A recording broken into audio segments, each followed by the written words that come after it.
Thank you for being here. Welcome to the Rotary Club of Kerrville. We're so excited to see you today. We're also so excited to hear about this wonderful project that we all have a little bit of love for. So let's get started with the meeting. I would like to invite Kelly Early to lead us in the invocation and the pledge.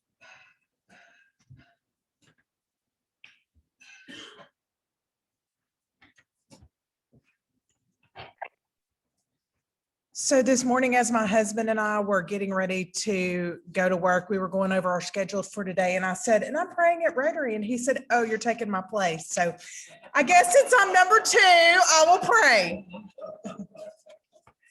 Okay, Lord, make me an instrument of your peace. Where there is hatred, let me sow love.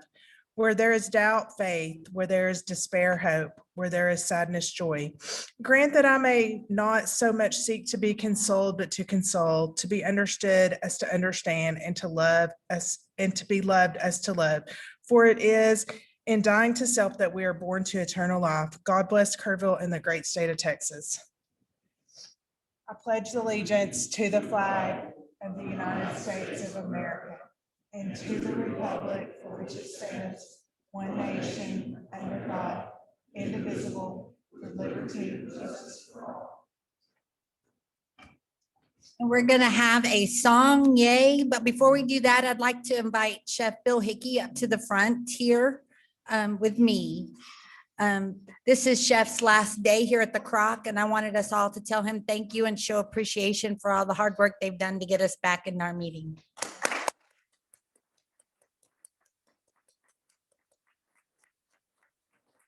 Thank you, and we wish you well in your retirement. Thank you.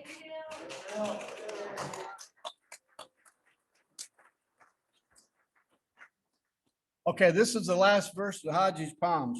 And it sings Haji's praises. One of the things I wanted to point out, though, one of the reasons it's a showplace that our own David Martin was the guy that designed Haji's restaurant, 15 or 16 years ago. So yay, David. So anyhow, this is, if Kenneth Early had been here, I'd have dedicated this to him because he really likes the old songs, tongue in cheek. Anyhow, this is the tune of Over There, which is probably appropriate because Memorial Day is coming up, but hopefully there's enough of you in here. I don't know, have you ever heard of Over There? Hey, all right, we're in luck. Ta-da, here we go. Haji's palms, Haji's palms, Haji's palm trees have all now turned green. And we should be impressed with Haji's success to have them stand out proud and tall. Haji's palms, Haji's palms, Haji's palms are a landmark on our scene. They're a green face for a show place. So we say, well done for Haji's palms. There you go.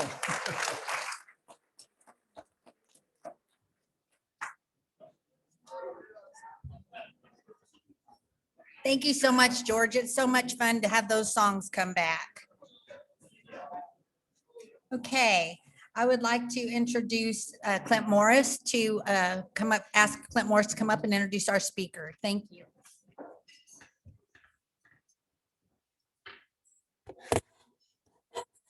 Well, thank you very much, President Tammy. A few of you may have come here today expecting to hear Sheriff Letha. And as you know from the newspaper, he's been doing what we asked him to do and is running around arresting drug dealers. And so he had to cancel last week. But those of you, he has said that he will definitely be here this summer. And those of you who like historic old houses are going to love our speakers today. I've driven by the corner of Harper Highway in Jackson for years and wondered what in the world is behind all that cedar. And I knew there was an old house, but that's all I knew until one day I drove by and the cedar was gone and there was this old castle. And then President Tammy's Community Journal ran an article. And as soon as I read that, I said, we got to get these folks down here to talk to us because this is going to be fascinating. So they were gracious enough on short notice, and here they are. Our speakers today, one grew up in Kerrville, Hunter, and one grew up in Lenore, North Carolina, which I know about. And they met when they were both in the United States Marine Corps. And I knew that because every time I talked to our speaker, he kept saying, yes, sir, all the time. And they both moved here after they got married. And Rebecca is a real estate agent with 4, and Hunter is in construction, as you might expect. They have 2 children, 7 and 5. And they're going to talk to us today about the history and restoration of the old Kerrville Castle. So please give a warm Rotary welcome to our speakers, Hunter and Rebecca Schmidt.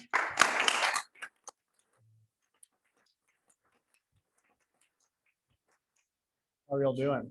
My name's Hunter, as he introduced me earlier. It's my wife, Rebecca. So we bought, oh, hold on, let me get this up.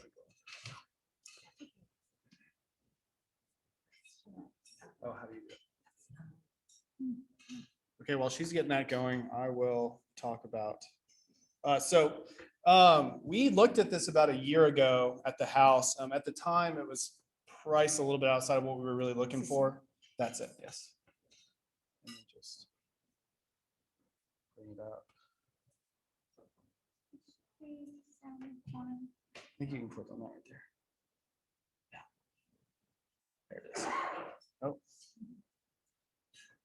Everybody see that? Okay, sorry.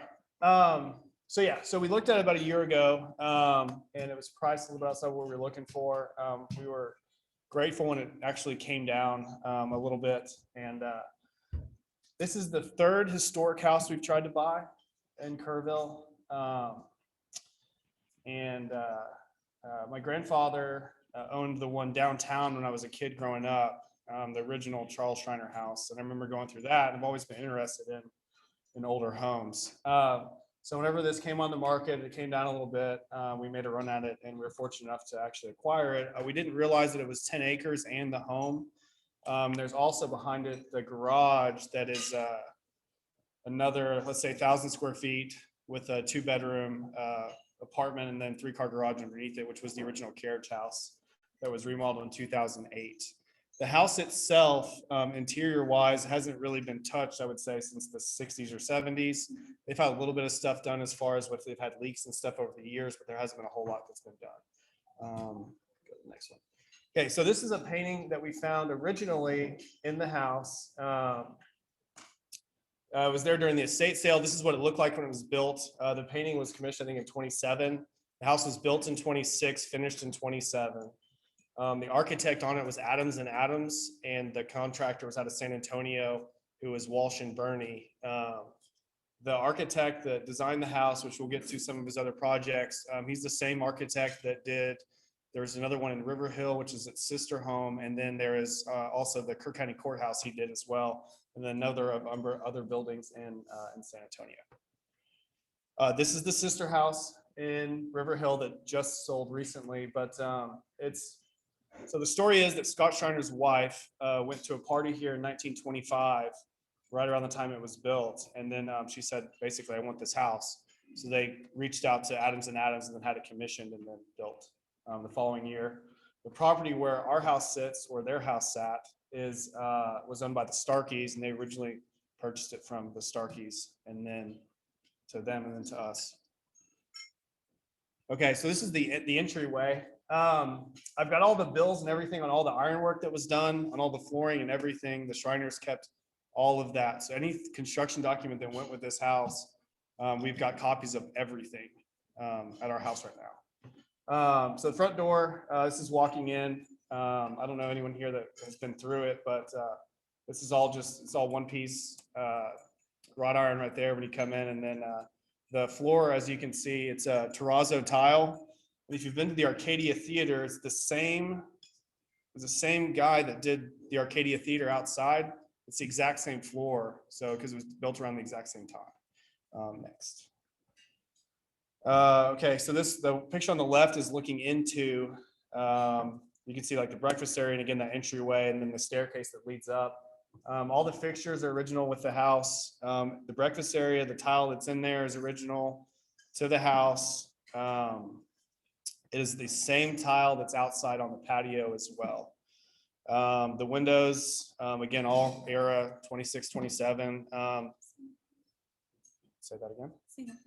Single, yeah, they're also single pane windows with, I'm assuming, the asbestos glazing on the outside. So another company that I'm involved with, we're redoing the Baker Hotel up in Mineral Wells. And what we do is historic renovations on old windows. So it's something I'm very familiar with. Next. The kitchen, we are guessing was redone in the 60s or 70s-ish based on the tile. And honestly, we have no idea if the cabinets are original or not. But for the most part, it's exactly how we bought it. I added a dishwasher and a couple of other things. Yeah, that flooring, I really like. We probably will not be keeping it. Yes, so this is the living room. On the left is the main fireplace. It's cast originally. There's a letter, which I don't know if I put it in here, but it was supposed to be a wood mantle. They changed their mind at some point. Miss Schreiner changed her mind, and they had this cast in San Antonio as one solid piece, and then two pieces, and then put it in place. You can see it's got some, I guess, griffins or something on the front edge of it, but that'll stay the same. The only thing that we've done thus far is paint, and that's probably all we'll do for like the next 5 years. And there was some plumbing issues, some cast iron piping and stuff that cracked from the freeze that we had. I replaced some of that with PVC, and then like all the bathroom fixtures, everything is, I would say, from the late 20s whenever it was built. So this is the other angle from the fireplace looking back into the living room. Again, the fixtures original. There's two bookcases on the far end, and that door down there leads out underneath that portiche, which was the original which is the original entrance that they would use. And there's a picture coming up where you can see, cars back in the 20s were, let's say 6 feet wide. And now they're quite a bit wider. So I can barely fit my truck under there, but that's where they would bring groceries in during inclement weather. And then there's two bookcases on either side. And then the seashells on top are cast out of plaster, again, from the same company that cast the fireplace as well. And then the electric or the fixture on the right, it's all, again, original. They have this fruit theme. It's grapes, and then there's pears on it as well. This one actually sparks sometimes when you turn it on. So next.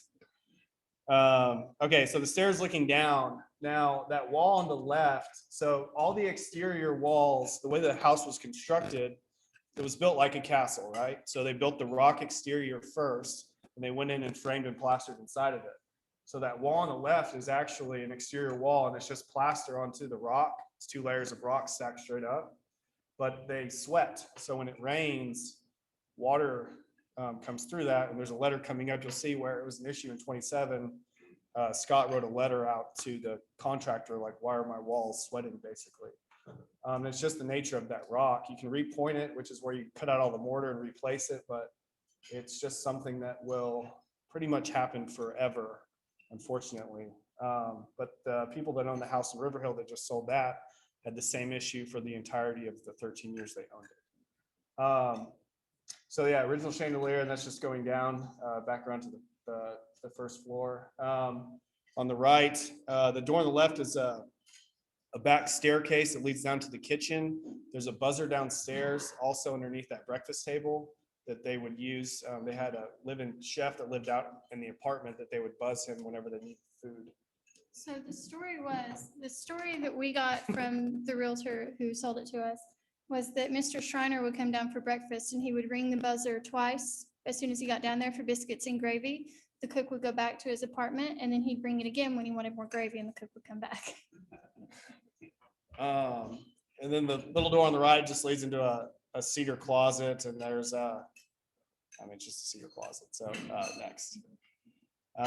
Okay, so the floors upstairs are original. Now, because of all the water that does come into the house, not so much now, there is some water damage on some of the floors, which will need to be refinished. But the room on the left is my son's room, set up how we have it now. And then their bathroom, which is a Jack and Jill in between my daughter, or our daughter and son's room, And the tile is original. It's not mosaic like you would go buy at Lowe's now. It's all 1 inch by 1.5 inch little tiles that they would have laid individually.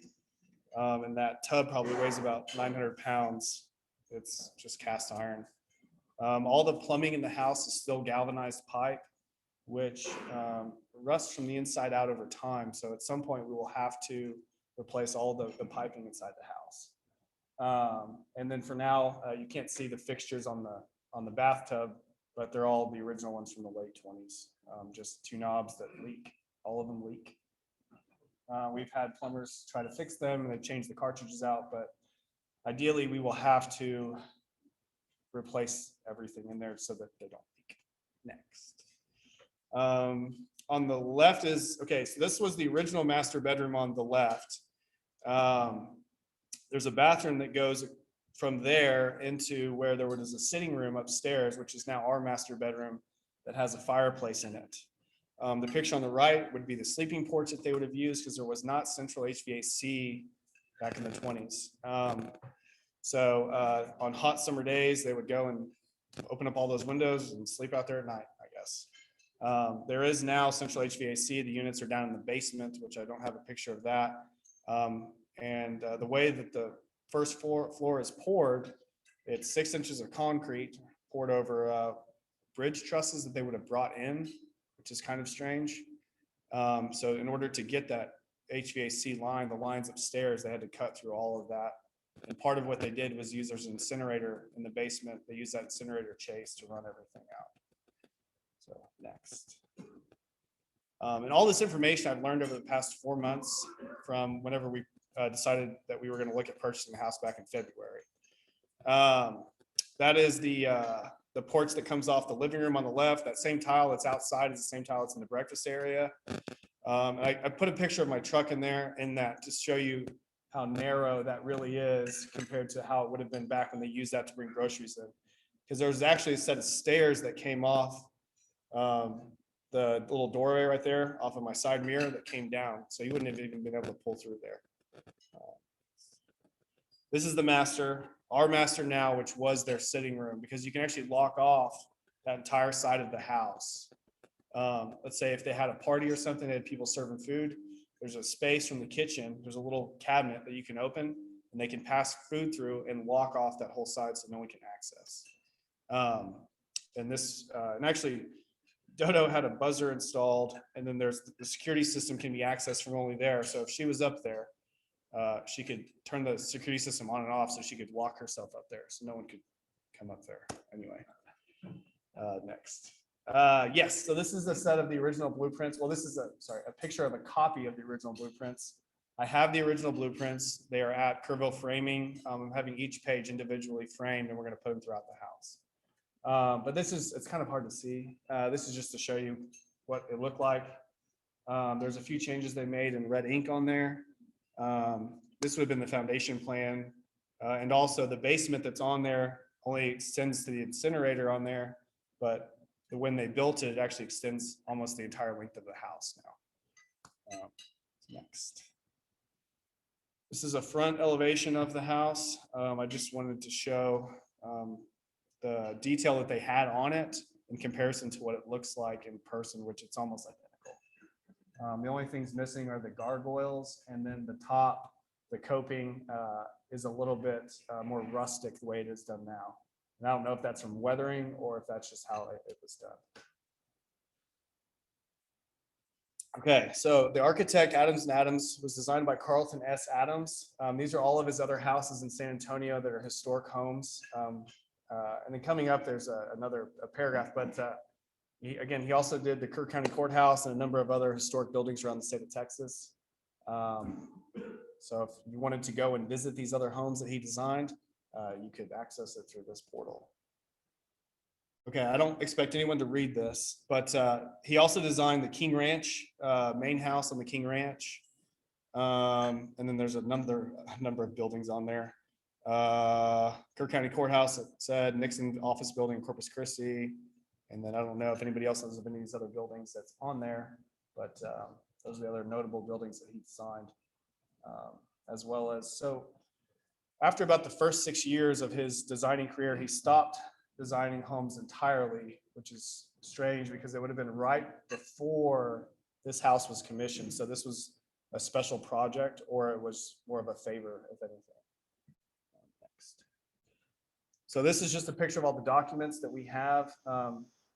It's all of the invoices from the company. It's architectural guidelines. I mean, it's just everything that they would have had to make this house go up from the contractor themselves. This is, I'm assuming, the handwritten, what I think this is going to cost to build from somebody at Scott Schreiner's company, at the Schreiner Company. You can see there's the land purchase for 4,200. There's the home, what they think it's going to cost. Essentially the same thing that we do nowadays, just kind of writing up a rough bid. So the total house, I believe, costs 42,000 and some change to build. Now, I would say to build that today, it would probably be more like $300 a foot, which would put it at probably like 1.7 million. That's just the way it is right now. So next. The letter on the left, I forget why I put that in there. What does it say? Oh, yeah, it was about the sweating of the water. So this is a letter from 27, I believe, or 26, the same issue that we're still having today. The rock is letting water in, and they've had it since they built it. So it's just a thing. And then that's from Adams and Adams, that's how much it costs to have it designed. Next. Okay, so during the estate sale, I bought the family Bible, which was upstairs and on one of the tables. I wasn't allowed to pre-purchase anything, but I knew that this was there, and it's got all the births and deaths of everyone on the Scott Schreiner side of the family back. Actually, it's got, there's one on the death side, it's back to 1798. This one goes back to, I think, 1815. I just thought it was interesting. And then there's our kids, and the top of the roof, which has been coated in a silicone-based product, and it's still tar and gravel, which we will TPO it soon, more commercial style, so it doesn't leak anymore. Because right now it weighs a ton being tar and gravel, and it does leak. Okay, plans. This is our idea of what we're doing forward for the property itself. The 2 acres on Harper Road has already been pretty much cut off, and it's sold. And then we're doing a modern farmhouse style development on 4 acres on the right side. And then with us cutting out that 6 acres, it'll really, I believe, preserve the 4 acres, the house and the garage, because you really can't cut it further down. The biggest issue would be leaving it as 10 acres, someone coming in and buying it, and then it becoming another, not that Los Cedros is a bad subdivision, but becoming another high density subdivision like what's next door, which we don't want to happen. But that would be the highest and best use of the land given where it's at. And these are the styles of the homes and the name of the subdivision. So that's it. Yeah. Oh yeah. Yes. I will definitely take a lot of questions. Yes.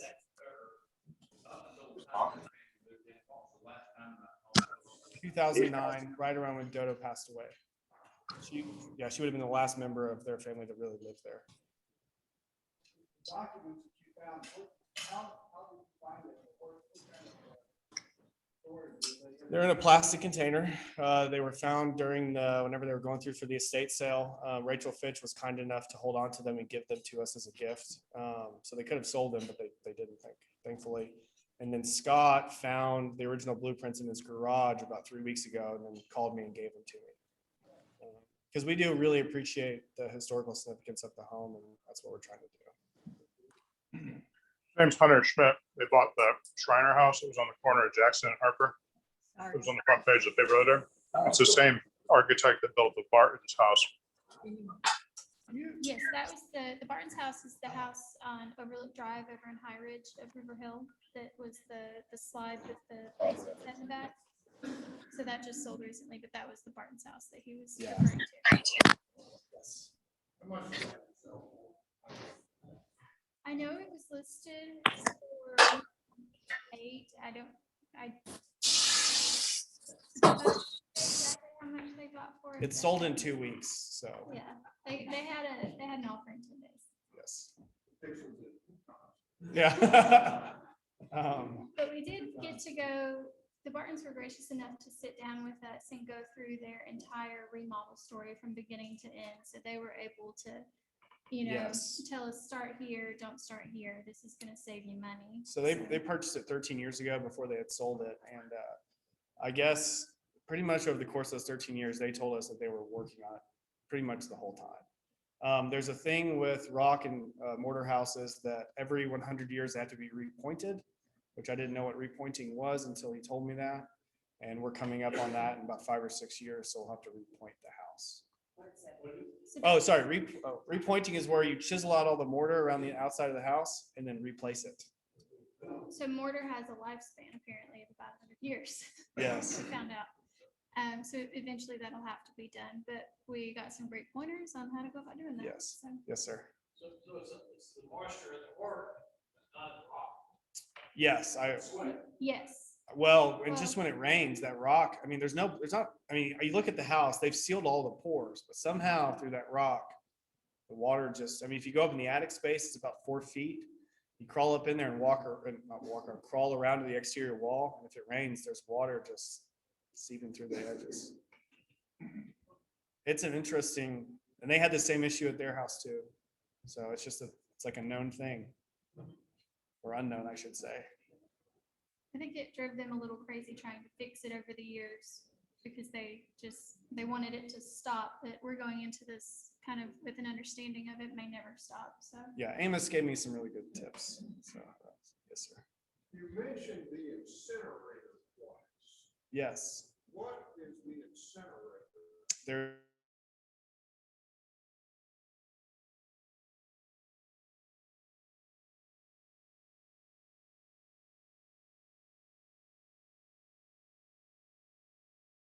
It is purely an incinerator that was built out of brick.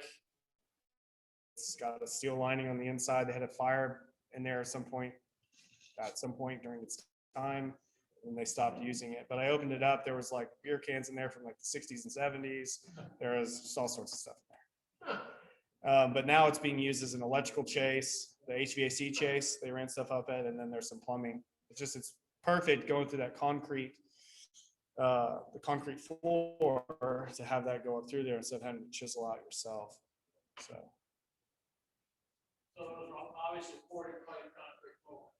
Yeah, so they brought in, if you look underneath the house, if you go in the basement, there's what I would assume is almost like a bridge truss that they brought in and set, and then they poured in place concrete floor.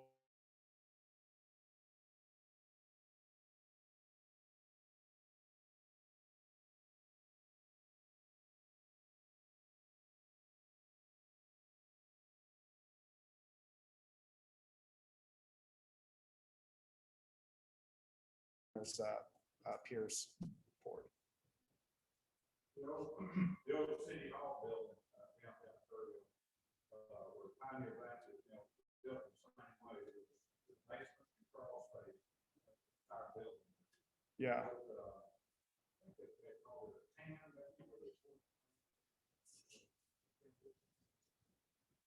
It's interesting. Yeah, and then the ceilings in the house are suspended as well, almost like a commercial job would be done. There's metal grid was suspended from wire, suspended from these metal, almost like I-beams, but they're a little smaller. And then so everything is suspended. And then the interior walls are framed out instead of just a single 2x4 wall. It's double 2x4. And then the stucco that's on the inside of the house or plaster is about 2.5 inches thick. All just stood up. You can't get you set up Wi-Fi in that house. It's impossible to get it to bounce through. So, I mean, it's a castle by all regards. it's hard to be a real estate agent in that house. Yeah. Yes, ma'am. About 1.5 years, because the first, they commissioned Adams in early 26 and they finished it in mid 27. So, yes. You mentioned about having to replace the pipe. How about the wiring? So the wiring, for the most part, is still the original wiring, but they ran it in in conduit. So in the galvanized pipe, it's all run from the 20s. So yes, that's why when I mentioned that there's a light that sparks if the bulb isn't twisted the correct way, it's because that cloth wiring is worn out in between them and it's arcing across. But as far as in the ceiling, in the crawl space, I mean, it's all in conduit. We will need to replace it. It's been that way since they built it. So it's not what? No. I don't believe so. No. What's the time frame on Thunder Hill? So we're clearing now. I'm sure as everyone can see, we still gotta go through the city. I would say first house going in, being built in about 4 months. So idea is to build the 11 houses over about 2 years. And then, yeah, we'll all hit MLS. So, Can't No. talk about that. oh. I can talk about it though, because I'm not a real estate agent. Yeah, so ideally the first house slab is poured in about 4.5 months. That's if everything goes as planned, which thus far it's gone pretty well.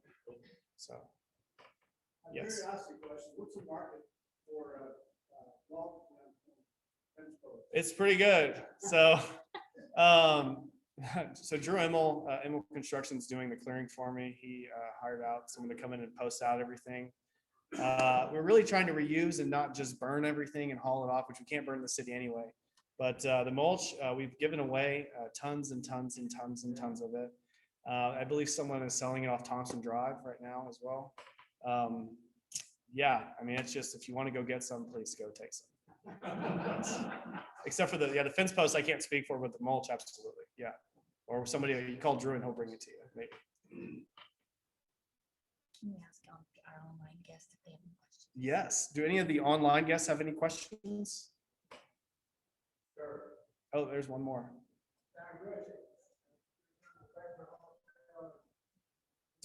We're doing all the, yes, this, another company that I'm a part of. They'll be finished in 2022. I'm only doing the exterior windows and all the interior doors. We ripped them all out, 2,400 of them, and replaced and remanufactured them all on site. So, but it'll be a fully functioning 150 room hotel with the mineral well.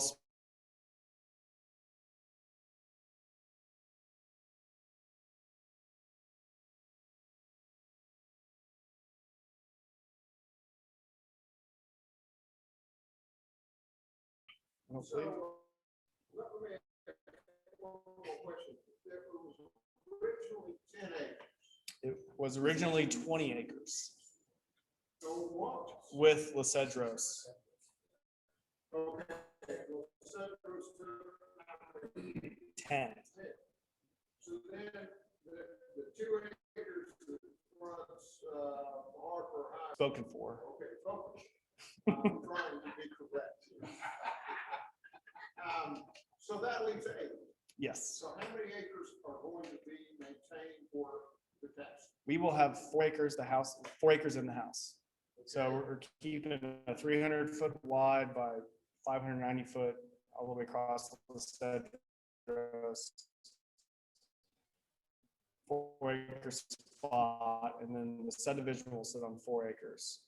So the 4 acres that you're going to develop into small houses is the other. Yes. And so are you keeping the garage and the upstairs barn? Yes. Yeah, actually have it rented out now.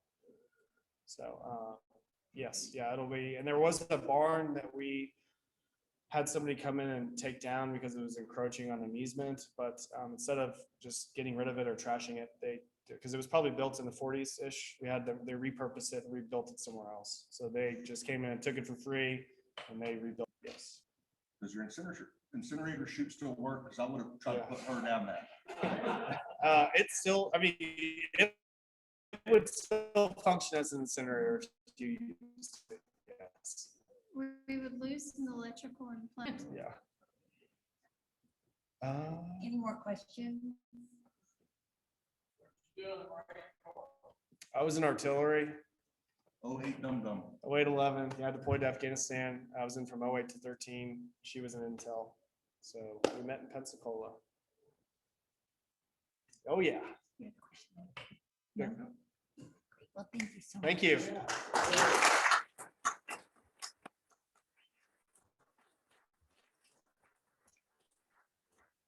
What a treat. Thank you so much. And thank you for being so flexible with us. And thank you, Clint, for also being so flexible to get us a meeting on the short notice. So thank you.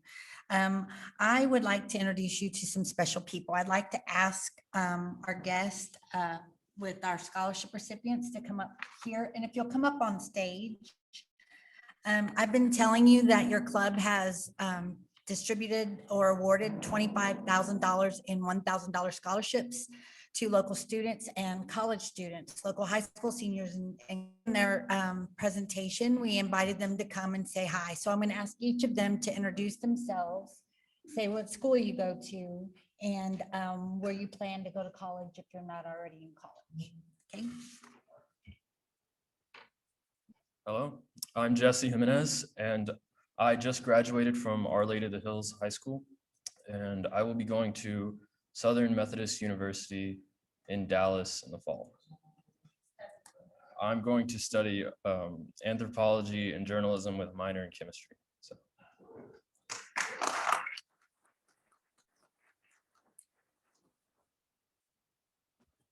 I'm Cameron Poole. I just wrapped up my sophomore year at Angelo State University. I'm majoring in animal science with double minors in biology and chemistry. I currently pole vault on the track team. I serve as the agriculture senator on student government, and I'm involved in many other clubs through Angelo State.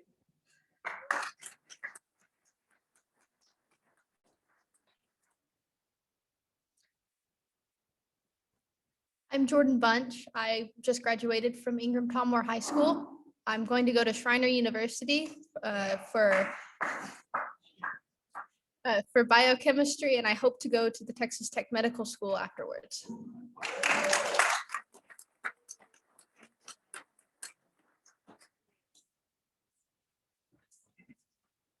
We really appreciate you coming, guys. It's really sweet for them to get to see the faces of where their hard work goes. So there are 22 more of them around the city and Texas. So thank you so much. Now I would like to ask the following people to come forward. Glenn Crane, Laura Diane Osborne, Leslie Wells Rambin, Charlie McIlvain, T. David Jones, and Carol Holmes. There, Phyllis Ricks isn't here, but also Phyllis. We have some more Paul Harris fellowships to hand out. So of the people that we've called, we have Leslie Rambin is getting her first Paul Harris and her Paul Harris +1. So we have Charlie McIlvain, who is getting his Paul Harris +4. And we have and David Jones is getting his Paul Harris +5. So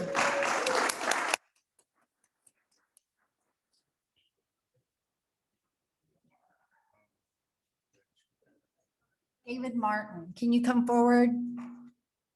I've had this for months, so I'd like to give you yours. David Martin is getting his Paul Harris +3 and probably is close to going to his next level by the time he gets. Thank you.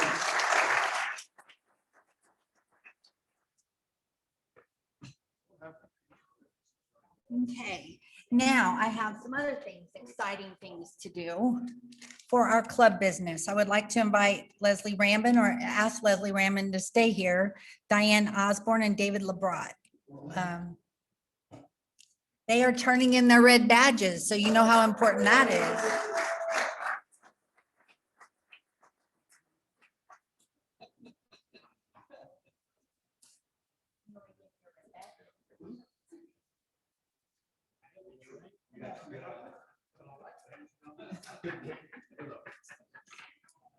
So how exciting is all of that, guys? We are really rocking and rolling now in our club. We have trying to catch up on all of the presentations that we still need to make, but we haven't stopped keeping track and doing the things that we need to do as a club. Yes.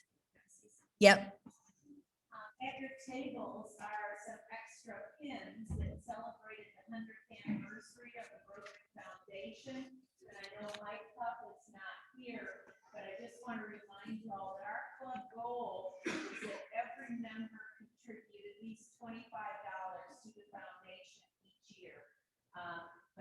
yourself to a pin, you now have an extra pin, so you will be able to always win time. Just keep it in your car. Okay, and we have about 7 or 8 new member applications, and we held our orientation today. It's the first one we've been able to have in a while, so we will be inducting new members very soon. The invoices. Invoices are about to go out for the beginning of June, so please look and see if you've paid your March invoice. If you haven't, please let us know. We'll send you another one. If you didn't get that invoice, and if you didn't pay it, please get it paid. Our Rotary blood drive for the South Texas Blood and Tissue Center will be June 24th. I received the sign-up link today. This will be the last one. This was the first time that the Rotary Club has had blood drives, at least in my memory. And this will be the last of the year of my presidential year. So I'd appreciate anybody and all participating. It will be held at Kronogi Motors from 9 to 3 on June 24th. Also, you've been told multiple times, and it's in cement now, Christy Vandenberg's installation as the District 5840 governor will be June 22nd. It will be held at Rails, a cafe at the Depot Event Center. There is no charge. We are inviting all of you to come and your spouses. And this will be part of our fellowship committee doing this so that we can all get together. There's not often you get to see an installation or be there to install one of your own, and we get to do that. So we want to have a big party. So please come. We'll send out more information. I did send out a RSVP link in the weekly email. I have to ask Jeff Winling to introduce his guest.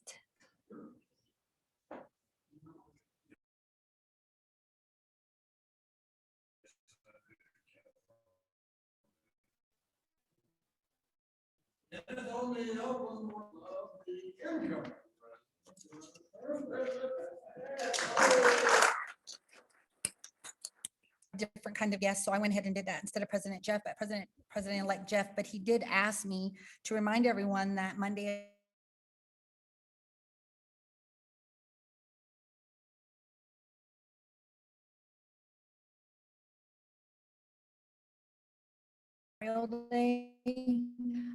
and Just real quick, because I'm excited about it. George Eichner, our very own, is going to be there giving us his musical talents for the event. But had the honor of meeting the guest speaker this morning, Colonel Jack Lausma.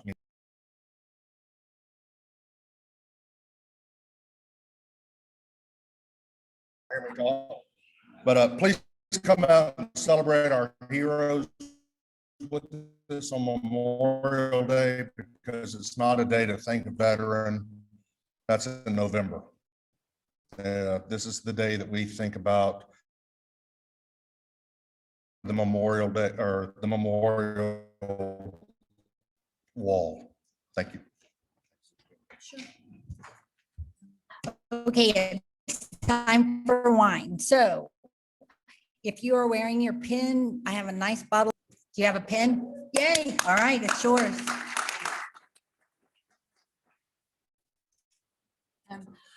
I'd like to do one families and Rotary. Stephanie Miller didn't have really anything to report, but I did send out in the email, and I want to remind you all that Rotarian and club member Mark McDaniel, city manager, has announced his retirement effective June 1st. His replacement has been selected as Deputy City Manager E.A. Hoppy, who has joined our club. So we have a Rotarian that is retiring and one that has been promoted. So please thank them for their service when you see them.